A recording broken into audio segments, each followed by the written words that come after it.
Welcome to this BackupAssist video, backing up Office 365 mailboxes with BackupAssist 365. I'm Craig with your Client Success Team. Let's get started.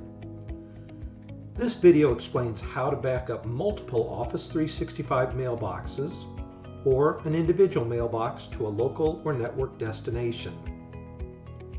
If you are backing up multiple mailboxes, you will need to use an Office 365 account with the required privileges. This account should only be used for the backup task.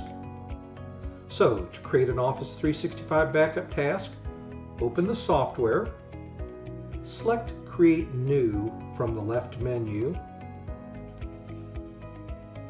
and then click on the Office 365 tile. Next, you'll name your task. Enter a name into the field provided, and then choose either multi-user or single user. Multi-user backs up mailboxes on an Office 365 Exchange server using an Exchange Administrator account. Single user backs up an individual's Office 365 mailbox using their own account details. Save and proceed to the next step. Here you will log in. This step is used to configure the credentials and authentication process the backup task will use each time it runs. To back up multiple mailboxes, use an account with the required privileges. This account really should only be used for the backup task. To configure the backup account and authentication process, choose a connection type from the Connect to the Office via drop-down.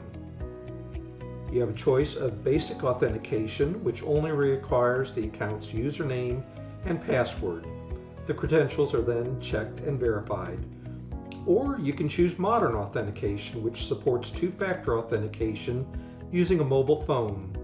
You will be asked to select a web browser, log into Office 365, and test the two-factor authentication. You will need a mobile phone to receive the SMS code. Enter the Office 365 account's username and password, and then tick to save and proceed to the next step.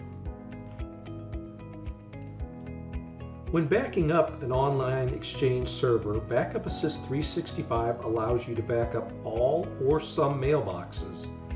By default, all mailboxes are backed up. To back up specific mailboxes, click the All Users Except or the Only Selected option to change the mailbox selection. And once again, save and proceed to the next step. Now you can choose what to download.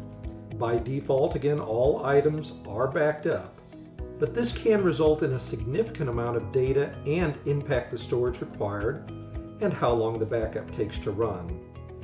In this step, you can limit the mail items backed up to those that fall within a date range. For example, you can set it to only back up mail items that were created in the last year.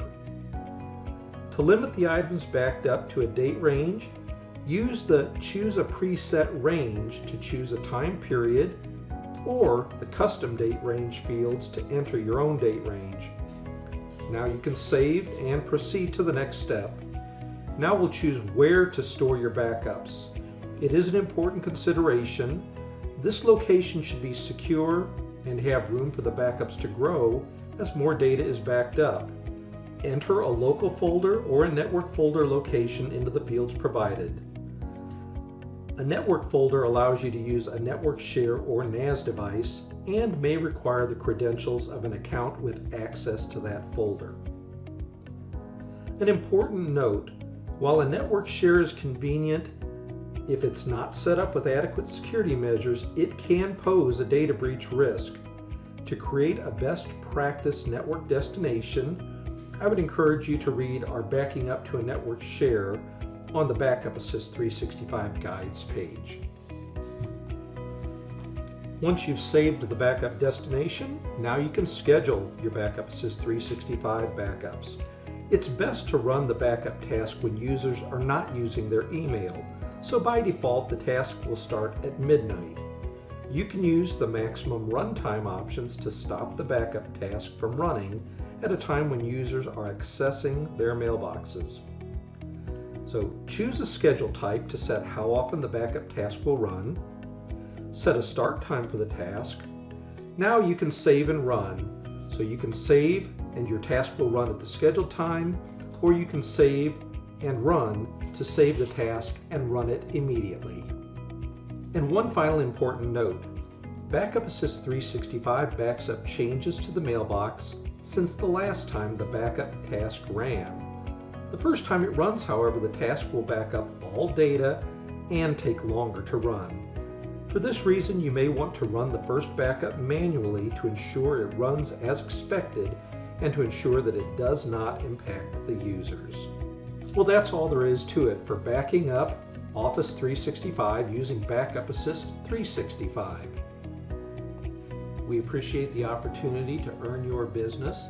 If you should require any additional assistance, please contact us, Client Success, at sales@backupassist.com.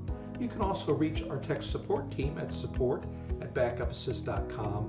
Or if you'd prefer to speak with us personally, the number is 812-206-1691. Thank you. We'll see you next time.